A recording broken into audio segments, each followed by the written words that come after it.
St. Louis, and I thank you, Madam Chair, for convening this important hearing today. In my community in Missouri's first district, we face horrifying radioactive pollution, racist gun violence, and a dangerous shortage of affordable housing, all of which are made worse when our government too often fails to conduct adequate oversight.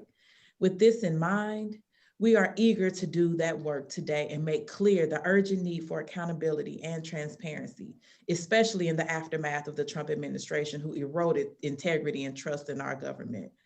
Ms. Hempowitz, you testified at a subcommittee hearing on government operations last month. During that hearing, the chair of the Council of Inspectors General on Integrity and Efficiency, Allison Lerner, testified, quote, currently, the government employees can avoid speaking with OIG auditors, inspectors, or investigators by quitting or retiring prior to being interviewed. Ms. Hempowitz, how big of a thing is this? Like, how often are retirement or resignation used to avoid questioning? Yes, ma'am. Thank you so much for the question. It is much more common than you would think. I encourage members of this committee to just page through inspectors general reports. One, they're fascinating, but two, you'll often see, we couldn't complete this investigation because the person left government and wouldn't answer our questions. It's an illogical limit to these inspectors general for the ability to do their jobs. And I will just highlight, because Mr. Smith has raised that he has concerns about how they would exercise the subpoena authority. I want to just highlight that the Department of Defense Inspector General has testimonial subpoena authority. So does the Pandemic Response Accountability Committee. So does the Special Inspector General for Pandemic Recovery. And we have not seen those inspectors general abusing this authority. I would also highlight that under the provisions of the law in front of Congress right now that would institute for-cause removal protections for inspectors general, abusing subpoena authority would absolutely fit under the abuse of authority provision there, allowing the president to remove an inspector general. Thank you. Thank you. So Vice Chair Gomez introduced legislation, which is also included in Chairwoman Maloney's IG Independence and Empowerment Act, to grant this authority. The testimonial subpoena authority, of course, to the inspectors general. So Ms. Hempowitz, how does the inability to compel testimony from former government employees hinder the work of the inspectors general and their ability to fully investigate matters?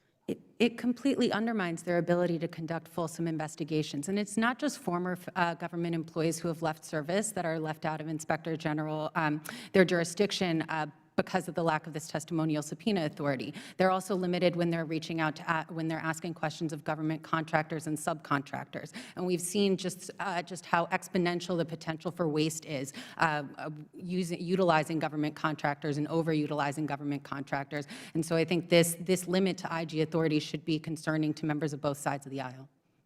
I agree. Okay. Do you have any concerns about, so first of all, let me just say thank you for, you did talk about who does have the testimonial subpoena authority, but do you have any concerns about retaliation against lower level employees if we were to expand this power?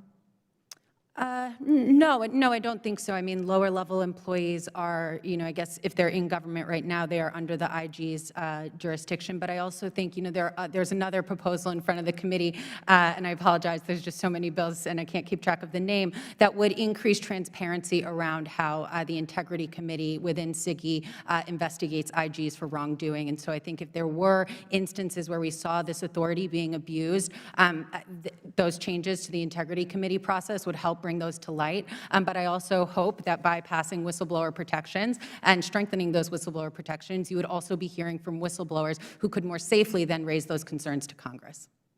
Thank you.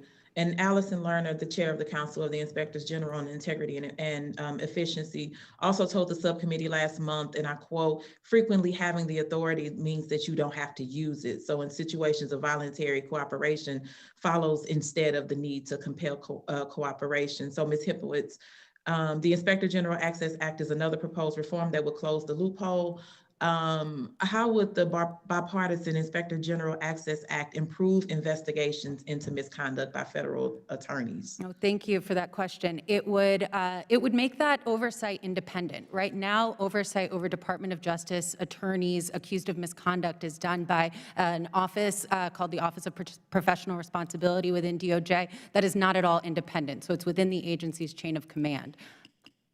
The gentlewoman's time has expired.